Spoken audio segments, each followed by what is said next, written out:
Hey guys, welcome back to Peace Over Performance. Have you wondered where the heck I have been? Where has Amy been?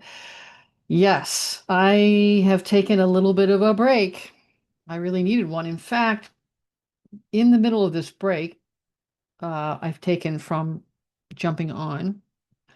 I had a little bit of truth confession be told here, a little bit of an existential crisis about the channel, and I'm sorry I did because I was looking at all the stuff that's going on in the world, everything that's going on in the world, and the volume of material and the volume of noise. And I was thinking, geez, I just don't know, you know, if I want to be in all this noise. And I was into headspace where I had to really tangle with that a little bit. And then there were just a little bit of things happening, just I had some life happening. But here I am. I worked through it, and here I am. And here you are together, and we're having tea. We're having tea together on this winter day in February. This teacup is actually my mom's teacup. God bless you, Mom. She's in heaven. I grew up looking at this teacup, and I always loved it. It was just going. I remember just being a young girl going into the dining room, in our dining room cabinet, and just loving this teacup. So I'm so happy I have it, and I'm having tea with you. And here we are. So, um, and in the middle of all that processing too, I was thinking about where do I want to start back again? Because where we are in our discussion about peace over performance is talking about agency of the peace self. Always worthy, loved, and learning peace self needs to have its own agency. But generally speaking, that hardly happens for a lot of us in the sense that with a performance self is in charge, large and in charge, and driving things in our life. We know our performance demands better than we know ourselves. And the peace self doesn't get any time at all. I mean, it's just, whatever. I mean, it just doesn't get any time. And it almost feels selfish to take care of ourselves in this kind of culture that we live in. So I was just breaking this down a little bit. And ironically, I was thinking about tea. That's why I'm having tea. I was thinking about tea. I love tea and coffee. I love them both. Some people are one or the other, but I actually really like, I have a whole collection of teas. And I do love coffee, of course, with creamer in there, which maybe makes me not a real coffee drinker, but we're going to go with tea, and I'm going to change the meaning of tea because I was thinking about this issue that peace self never gets the light of day when we only know our performance demands, and the peace self never develops agency. So we have to be intentional about tea. But I'm not talking about tea the way you and I are thinking about it right now. Of course, I put an acronym together to make meaning out of what T is for all of us and how we can be more intentional about it. So T, the letter T stands for time. The letter E stands for energy. And the letter A stands for attention. So in this peace or performance walk, we want to be very intentional about protecting our T. Okay, so it's like a daily brew for your peace self, right? Time is finite in our earthly way. It's finite. And we never have enough of it. And we don't always spend it wisely. Energy is renewable, but completely depletable. I have this Garmin watch that I wear, and it has a body battery on it. And it's like, it'll tell me it's like your body battery is like down, gone. you know. So I get my little body. You have to go recharge your body battery. Attention is our currency of our focus.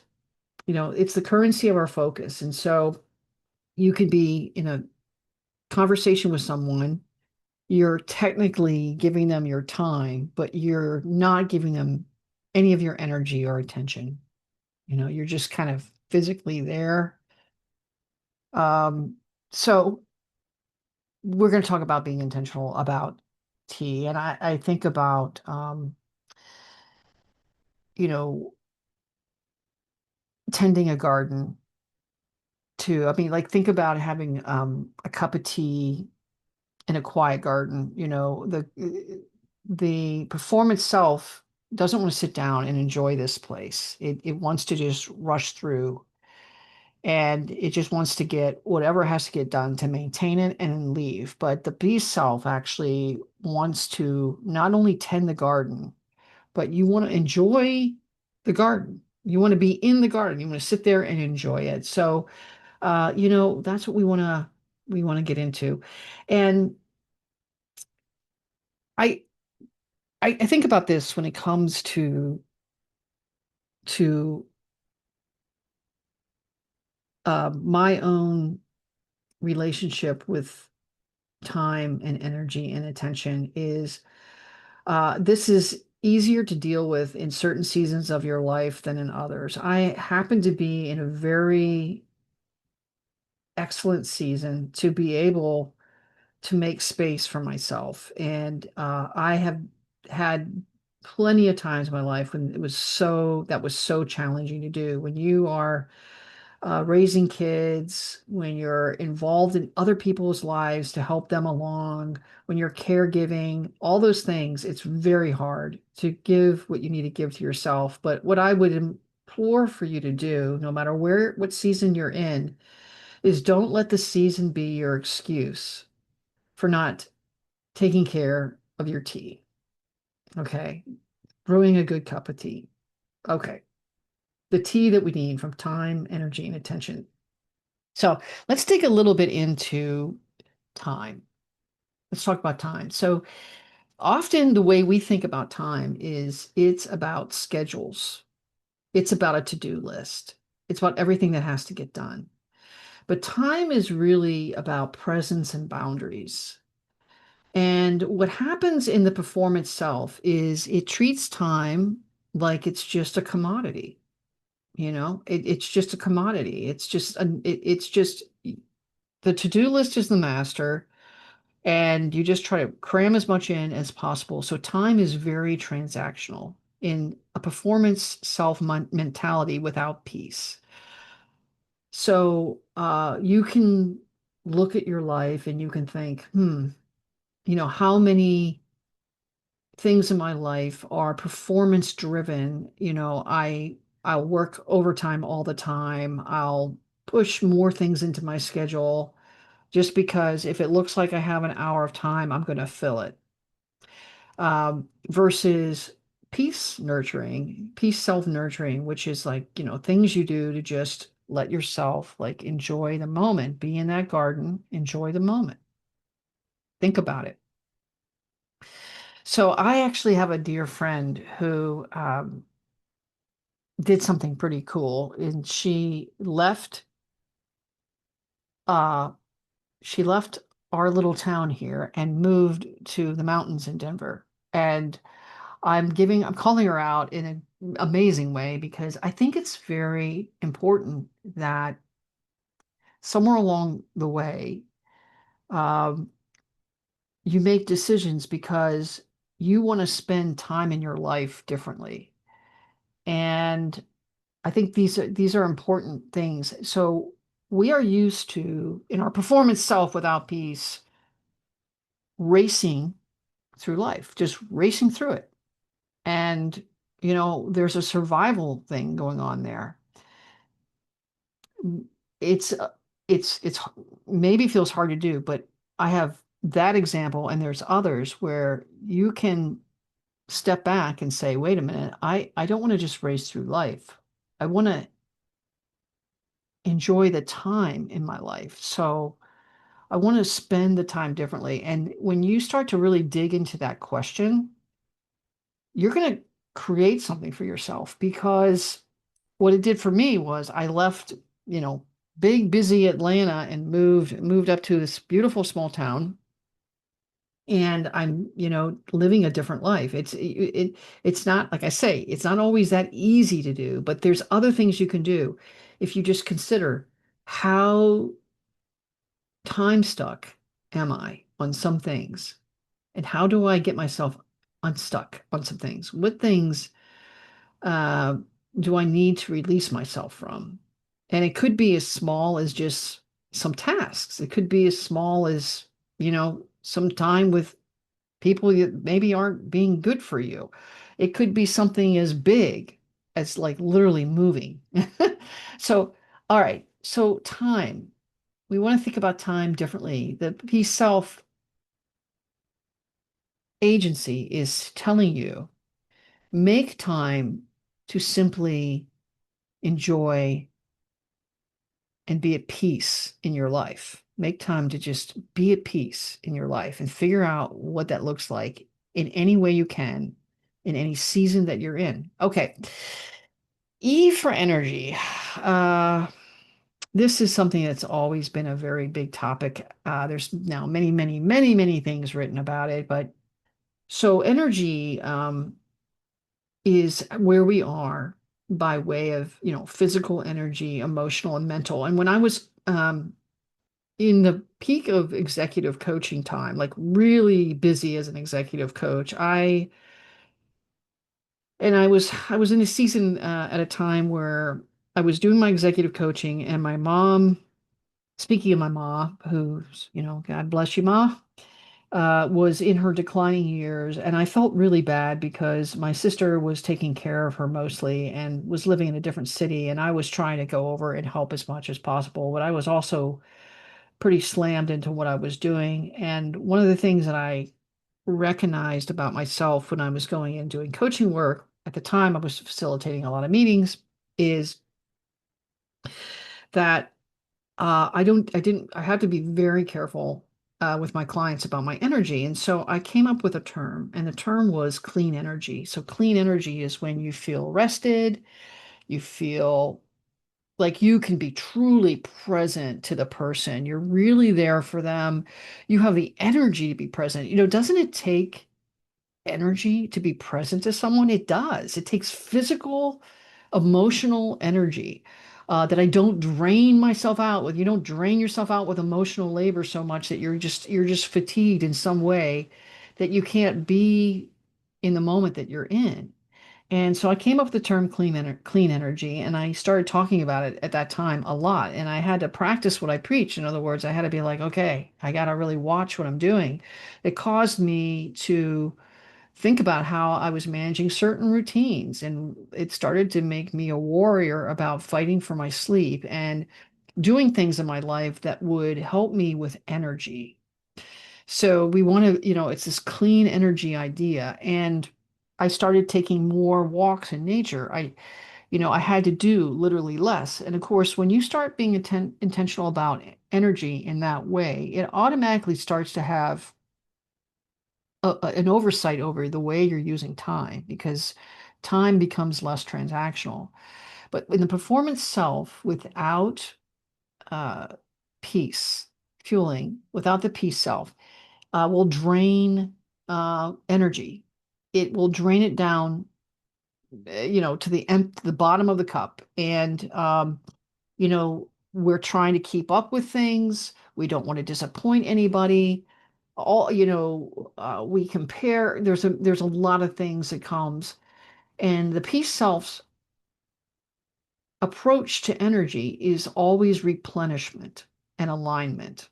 That's the peace self, is replenishment and alignment. That's what it does. So, but you have people who go into the performance self, and they just and without um, agency on peace self, and they just prioritize things that are all energy drainers.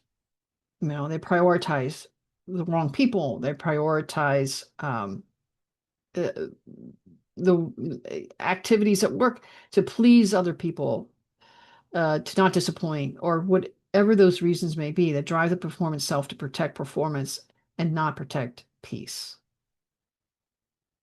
Okay, I've been doing a lot. Okay, so I'm going to let you think about all that. So Um, and the other crazy thing about low energy and bad energy is it often, I don't know about you, if you've ever experienced this, but low and bad energy often leads to bad decisions. It doesn't, In other words, when we are in low energy, don't we always sometimes make not great decisions about things? And because we're not thinking clearly. I think when you can be with other people and you're not managing time well, it's hard to be present to other people. But if you're not managing energy well, you can't be present to yourself. And that's a problem. So think about what boosts your energy into peace. What brings your energy towards your peace self? What things do you do that helps you get your replenishment? And just whatever those things may are. Now, if you don't know what they are, I want you to find out. I like find out what helps you get to clean energy and do more of it. Okay. T TEA, attention.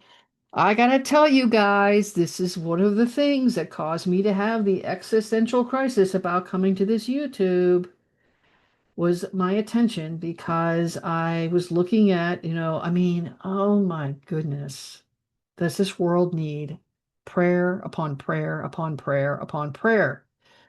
The things going on in this world, and all of a sudden your time, is into that. Your energy is depleted, and then the trifecta of disaster is now you're giving your attention to something which is taking your focus, and it's a really bad deal. So attention is something to we have to select what gets our attention. So performance self is a FOMO problem. Performance self without peace is FOMO, fear of missing out, and it scatters our attention. It looks at things that are right in the moment things that need to be ticked off or dealt with, and or like if you're at work and you're struggling with a problem at work, everything becomes urgent. Everything becomes urgent because you just don't want any problems to surface for management or anything that's going on. And you're running like a banshee trying to, spread your attention too thin across too many things. And this fragmented attention undermines our worthiness. It diminishes it because we're trying to be too many things to too many people. Um, I'm not focused, so I don't really feel valuable anywhere. So we have to be a warrior about distractions. And I don't think we were not made, you guys, for the kind of information that is coming at us 24/7. We weren't made for it. We were made to be sitting in this beautiful garden, talking to other people. The things that are so important in life, relationships, and connection, and meaningful things happening in meaningful moments. That's what life should be. That's what life should be. So, um, I want you to think about where you're giving your attention. Is it serving your peace self? Is it serving your peace? Try something that causes you to take your attention. And when it takes your attention, it also badly uses your time and depletes your energy. Think about having a fast on whatever that thing is. Just a fast. So that's what I've been having to do on some things. So, okay. So I think I'm going to set us down right here uh, in our tea time. And I want you to just think about it. Think about it. Where do you where in your life do you want to increase the quality of your time? You want to have higher quality time on this thing in your life. What is that? Where do you want to have higher quality time on this thing in your life? Where do you need to protect your energy? Where is there energy drainers that are just massive and they can if they're massive energy drainers and they can be eliminated. If it's a massive energy drain and it can be eliminated, it's gotta go. Say goodbye to it. Say no. If it's an energy drainer and you can't eliminate it, how can you modify it? What boundaries do you need? How do you replenish your energy intentionally, daily? How do you do that? Uh, and then in terms of attention, what do you just give your attention to without thinking about it and letting it take your attention? Or where do you decide to give your attention to? Like, I'm deciding today to give my attention to whatever that is. And if something takes your attention and it also wipes out your energy and it wastes your time, that's got to go. All right. So I'm going to leave you with those things. We'll get back on. And here's the thing, I use the metaphor of the garden with you today about, just the peace self wants to sit in the garden a little bit and not just tend to it and make the plants beautiful and healthy, but actually wants to enjoy the garden. That garden is your life. That garden is your life. Okay, guys, I promise to come back and I will do that. But thank you for letting me have some tea with you today. See you soon. Take care.